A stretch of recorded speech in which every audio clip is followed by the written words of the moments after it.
Hello, this is Montgomery County Auditor Carl Keith, and we are here today with another episode of Odds and Ends, a kind of review of some of the things the Auditor's Office does, a wide range of responsibilities in the Auditor's Office, and today we're going to explore one of those responsibilities with my guest today, Joe Harris.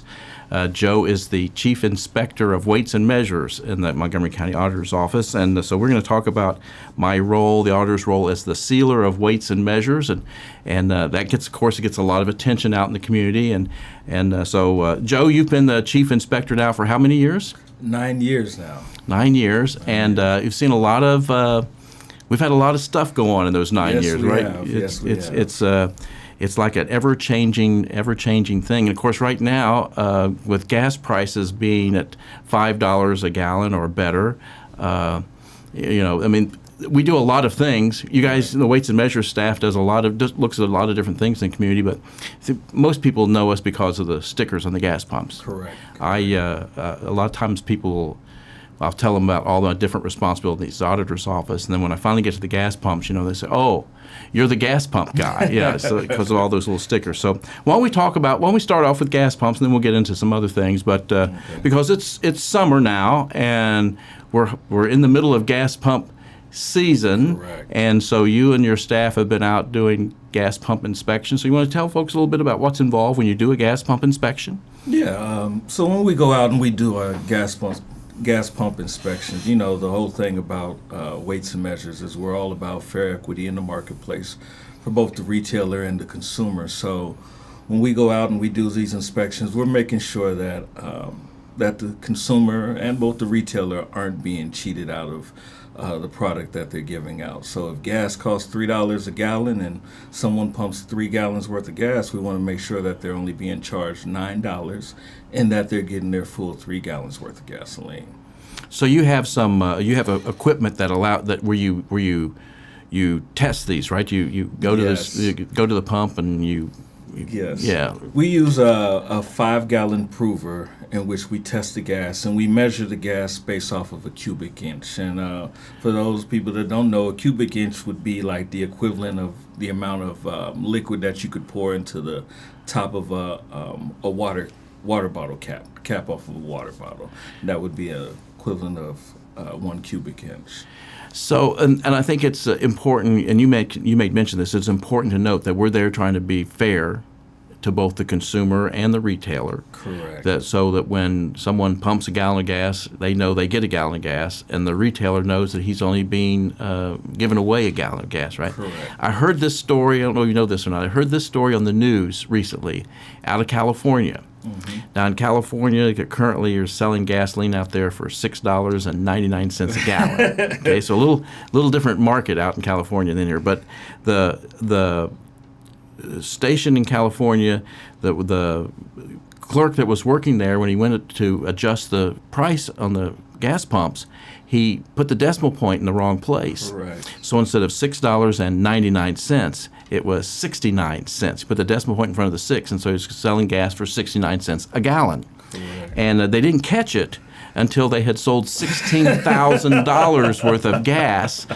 for only 69 cents. And so, people ask us, we'll say, well, how important is this work? I said, well, a decimal point can make a big difference. Yes, it can. A fraction of things being off, given the volume of activity we see and that consumers do, can make a big difference to a business and make a big difference to the community, to the consumer too. I mean, imagine if that decimal point was on the other side, it's 69 cents, $69 a gallon. So you've seen incidents like that, right? Yes, we have. I've seen all types of stories. Maybe not that dramatic. Not as dramatic as that, no. But I have seen situations where it's been priced wrong. I've seen situations where people felt like they weren't getting what they properly should have gotten.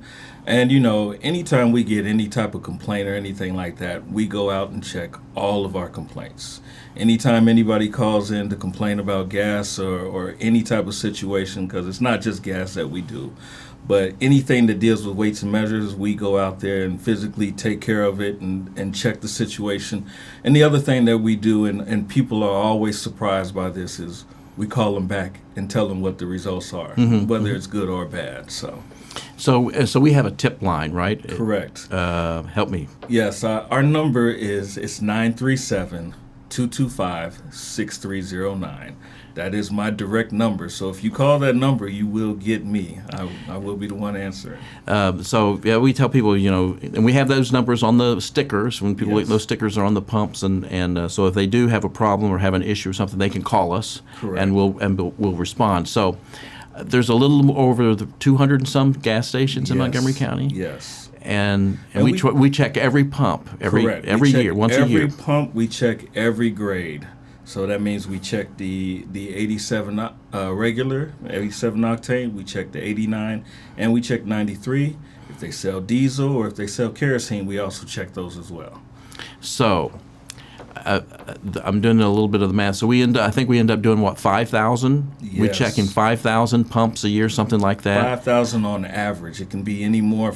It can be more than that based off of anything that's failed or any new pumps that come up, or if they put in new dispensers at that pump, then we come back out and we'll check it all over. Or if you have a complaint or something, you go Yes. back out and check. So I typically tell people there's 5,000 pumps that we check, and but we end up doing about 7,000 inspections and going back and forth and Yes. everything.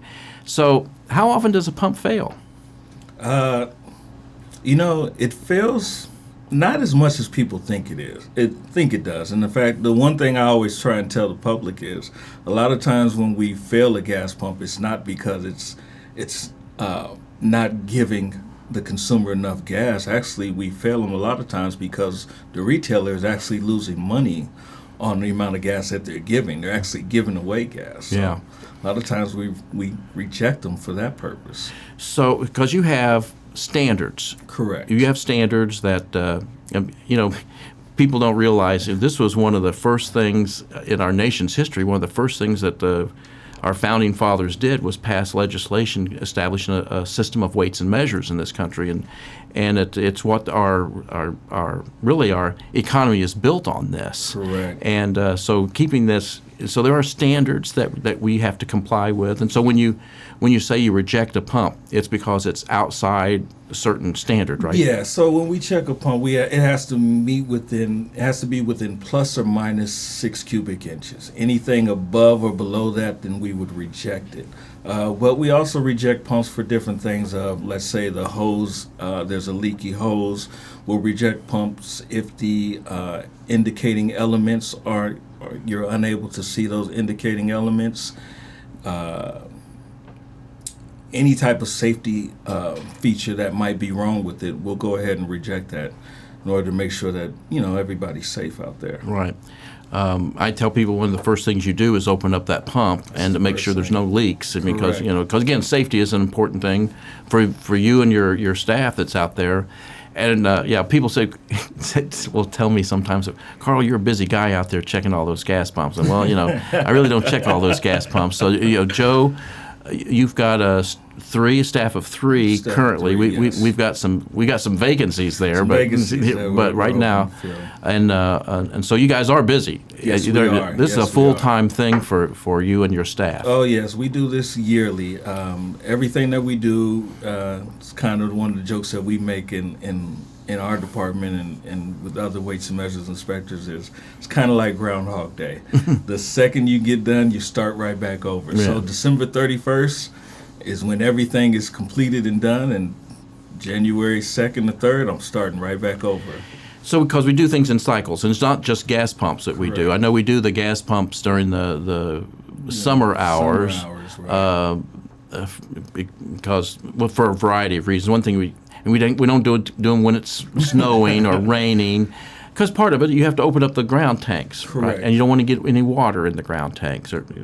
And with the temperature and things like that, it can affect the reading readings. too. Correct. Yeah. Yes.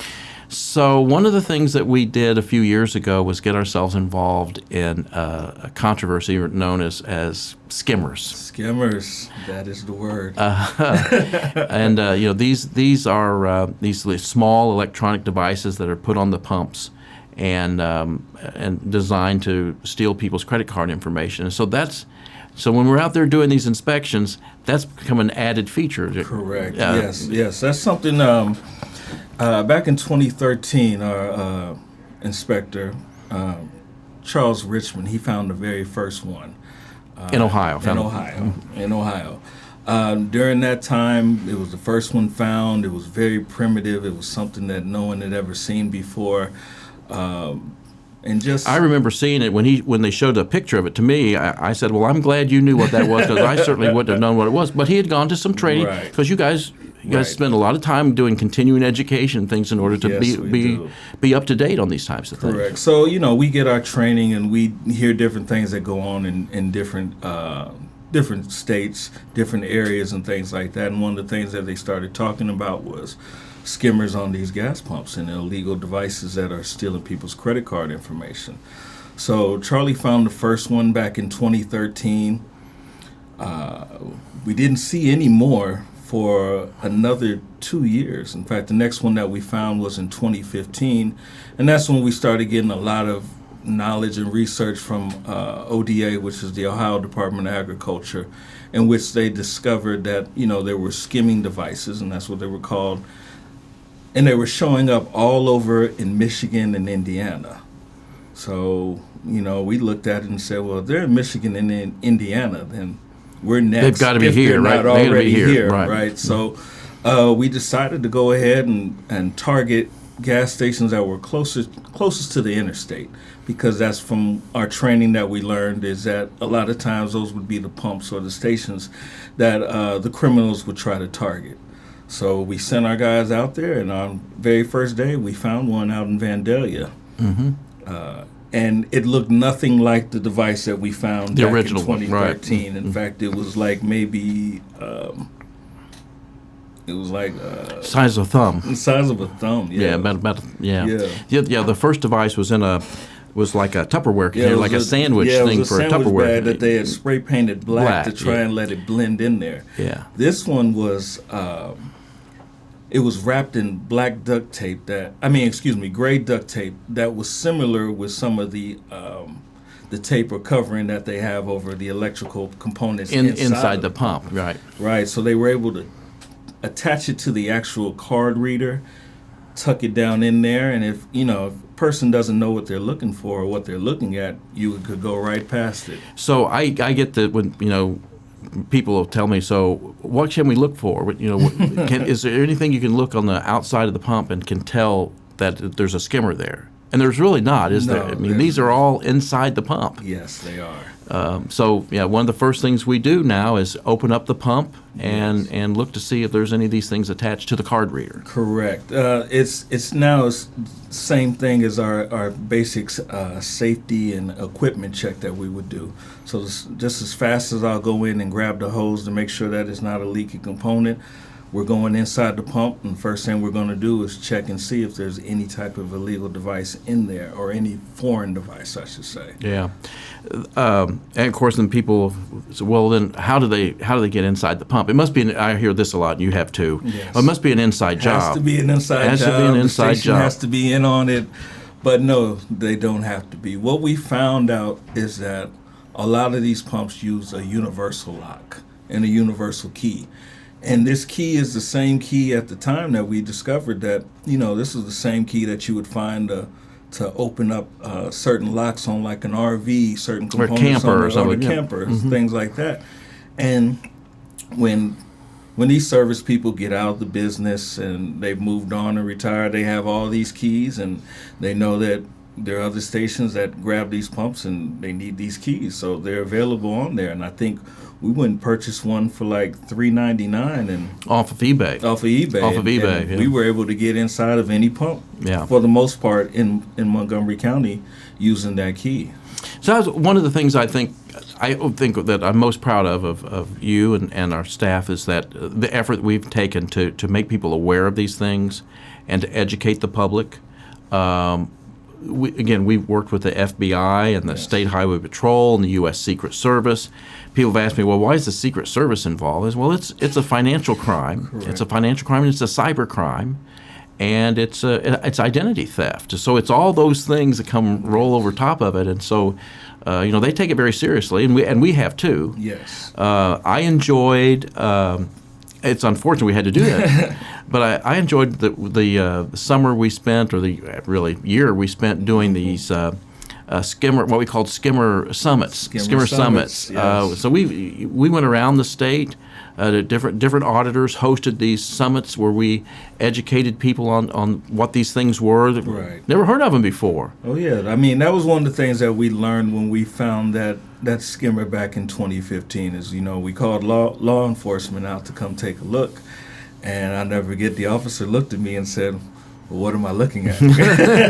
Yeah. And I said, "Well, this right here is an illegal device put on it." And first thing he did, he grabbed it, and I said, "Well, you might want to get gloves on there so we can get some fingerprints." And he said, "Oh, yeah, that's a good idea." Yeah. So this was something completely new to law enforcement, to even for us in Weights and Measures. There were a lot of inspectors who, they heard about when we found one in 2013. And here when it came back to 2015, we're still looking at us like, how are you guys finding this, and what are you looking at? Because we're not finding it in our area. But because Southwest Ohio seemed to be like the high point for Yes, people, yes. and it makes sense. I mean, given the like you said, things were generally been close to interstates. So with all the interstates, 71, 75, 275, access to Indiana, Kentucky, Ohio, it made sense. And so we found our share. Butler County found quite a few. Hamilton County. Yeah. So this was where the most of them were. But then after a while, though, it started creeping up that interstate, up 75, and so we organized a statewide sweep. Correct. And that was interesting. That was interesting. I think the main thing I noticed and observed from it was how big it changed and how big it grew. Where we started off as just, going around locally to different areas and even to the local police department to educate them. The next thing you know, we're traveling. Yeah, you and I did around. some shifts at the. Yes, we were taking turns. Taking turns but going to the police department when they had their change of shifts and doing presentations there. Correct. Mm-hmm. And like you said, they didn't know what they looked like. No. Yeah. And one of the things I was amazed by is how we went from doing it locally to then statewide, and then I guess the climax or the big part of it is when we got a call from the FBI asking us, to help them, mm-hmm. and finding out that we had more say-so or jurisdiction with the gas pumps than the actual FBI did. That's a good point. Because the FBI, they would have to get a search warrant if they wanted to get inside the pumps, and they'd have to have probable cause. And there was all kinds of issues that they had to